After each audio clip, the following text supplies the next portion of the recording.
السلام علیکم۔ آج ہم ایک ایسے سیاسی رہنما کی کہانی جانیں گے جس کا نام پاکستان کی سیاست میں بار بار سننے کو ملتا ہے۔ جب بھی عمران خان اپنی گرفتاری، قید یا سیاسی حالات کا ذکر کرتے ہیں تو اکثر محمد مرسی کا حوالہ دیتے ہیں، بلکہ اس بار بھی جب سپریم کورٹ کے حکم پر انہیں پیمز ہسپتال لایا گیا تو ان کی بہن ڈاکٹر عظمیٰ خان نے ان سے ملاقات کی اور ملاقات کے حوالے سے گفتگو کرتے ہوئے کہا کہ عمران خان کہتے ہیں کہ ان کے ساتھ مرسی جیسا سلوک کیا جا رہا ہے۔ آخر یہ مرسی کون تھے، ان کے ساتھ کیا ہوا اور عمران خان ان کی مثال کیوں دیتے ہیں؟ آج کے ویلاگ میں ہم اس پر گفتگو کریں گے۔ ناظرین، محمد مرسی مصر کی تاریخ کے پہلے منتخب جمہوری صدر ہیں۔ 2011 میں جب مصر میں ایک عوامی تحریک کے نتیجے میں حسنی مبارک کی حکومت ختم ہوئی تو اس کے بعد 2012 میں انتخابات ہوئے جن میں محمد مرسی کامیاب ہوئے اور مصر کے صدر بن گئے۔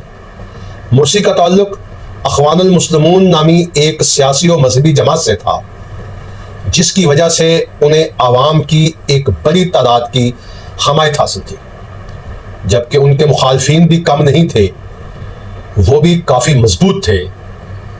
مصر کا صدر بننے کے بعد مصر میں سیاسی کشیدگی بڑھتی گئی۔ اپوزیشن جماعتوں اور عوام کے ایک حصے نے ان کی پالیسیوں پر اعتراضات کرنا شروع کر دیے۔ ملک میں بڑے پیمانے پر احتجاج ہوئے، جس کے نتیجے میں 3 جولائی 2013 کو مصری فوج کے سربراہ جنرل عبد المفتاح نے فوجی مداخلت کرتے ہوئے محمد مرسی کو اقتدار سے ہٹا دیا۔ انہیں گرفتار کر لیا گیا اور ان کے خلاف مختلف مقدمات قائم ہوئے۔ مرسی 3 جولائی 2013 سے لے کر 17 جولائی 2019 تک تقریباً 6 سال تک قید میں رہے۔ 17 جون 2019 کو وہ ایک عدالتی سماعت کے دوران اچانک بے ہوش ہو گئے اور بعد ازاں ان کی وفات ہو گئی۔ مصری حکام کے مطابق ان کی موت طبعی وجوہات کے باعث ہوئی، جبکہ بعض انسانی حقوق کی تنظیموں اور بین الاقوامی مبصرین نے ان کی قید کے حالات اور طبعی سہولیات کی کمی پر سوالات اٹھائے۔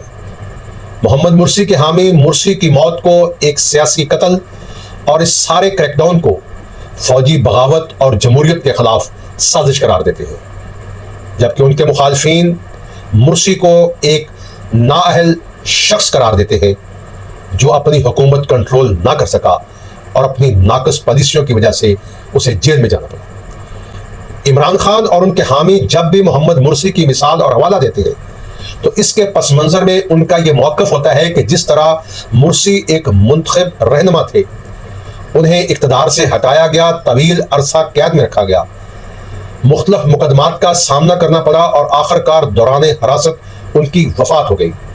اسی طرح عمران خان اور ان کے حامیوں کا کہنا ہے کہ عمران خان بھی سخت سیاسی انتقام، سخت قید اور جیل میں سہولتوں کی کمی کا سامنا کر رہے ہیں۔ اس لیے محمد مرسی کی مثال دیتے ہوئے وہ کہتے ہیں کہ عمران خان کی جان کو خطرہ ہے۔ دوسری طرف ان کے مخالفین اس موازنے سے اتفاق نہیں کرتے اور دونوں ممالک کے سیاسی حالات کو مختلف قرار دیتے ہوئے کہتے ہیں کہ یہ سیاسی رد عمل اور مخالفات عمل ہے۔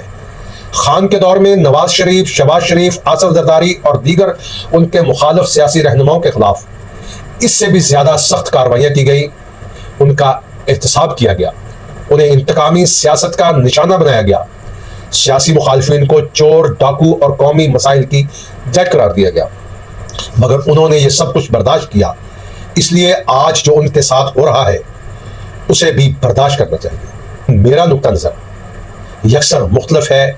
یہ جمہوریت کا خاصہ نہیں ہے کہ اگر کسی سیاستدان یا حکومت نے ماضی میں کوئی غلط کام کیا گیا ہو تو اس کا مطلب یہ نہیں ہے کہ آج اس کے ساتھ بھی غیر قانونی سلوک جائز قرار دیا جائے۔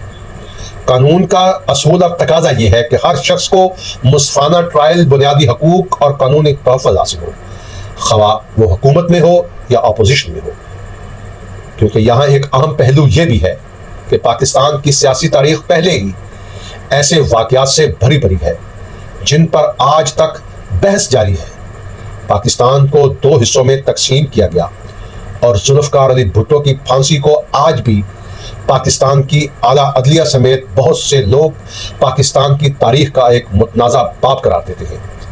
آج بھی اس پر اختلاف رائے موجود ہے، لیکن یہ حقیقت ہے کہ نصف صدی گزر جانے کے باوجود ان واقعات کا ذکر پاکستانی سیاست سے محو نہیں کیا جا سکا۔ ناظرین کرام، اسی تناظر میں بعض مبصرین کا یہ کہنا ہے کہ اگر خدا نخواستہ کسی مقبول سیاسی رہنما کے ساتھ اگر ایسا کوئی غیر معمولی یا افسوسناک واقعہ اب پیش آتا ہے تو اس کے اثرات نہ صرف موجودہ سیاست تک محدود رہیں گے بلکہ ملکی سالمیت اور تاریخ میں بھی اس کے نقوش باقی رہ سکتے ہیں۔ اس لیے ریاستی اداروں، سیاسی جماعتوں اور تمام اسٹیک ہولڈرز پر یہ ذمہ داری عائد ہوتی ہے کہ وہ سیاسی اختلاف کو بالائے طاق رکھتے ہوئے قانون، آئین اور جمہوری اصولوں کے دائرے میں سیاسی معاملات کو حل کریں۔ سیاسی رواداری کے حوالے سے لیکن یہ بھی ایک حقیقت ہے کہ پاکستان کی مختلف سیاسی جماعتوں نے مختلف ادوار میں ریاستی نظام اور اس سیاسی عمل سے فائدہ اٹھایا ہے۔ مسلم لیگ نون اور پیپلز پارٹی سمیت ملک کی بہت سی سیاسی پارٹیاں اور ان کے قائد ماضی میں سیاسی مفاہمت، مذاکرات اور عدالتی ریلیف اور سیاسی مواقع سے مستفید ہوتے رہے ہیں۔ اس لیے بعض تجزیہ نگاروں کا یہ موقف ہے کہ اگر آج ایک معمولی ریلیف کے ذریعے اگر پی ٹی آئی قومی سیاسی دھارے میں واپس آنا چاہتی ہے تو اسے بھی ایک سیاسی جماعت کے طور پر آئینی اور جمہوری عمل میں حصہ لینے کا موقع ملنا چاہیے، کیونکہ جمہوریت کی اصل طاقت بھی یہی ہے کہ سیاسی جماعتیں ایک دوسرے کو ختم کرنے کے لیے نہیں بلکہ ایک دوسرے کے وجود کو تسلیم کریں۔ حکومتیں آتی جاتی رہتی ہیں، آج کے حکمران کل کی اپوزیشن ہوتے ہیں، لیکن ریاست، آئین اور جمہوری نظام کو قائم رہنا چاہیے۔ اگر سیاسی اختلاف کو سیاسی عمل کے ذریعے حل کیا جائے تو یہی پاکستان کے لیے زیادہ پائیدار راستہ ہوگا۔ اسے کسی کی جیت یا ہار سے تشبیہ نہ دی جائے بلکہ جمہوریت اور سیاسی عمل قرار دیا جائے تو زیادہ بہتر ہوگا۔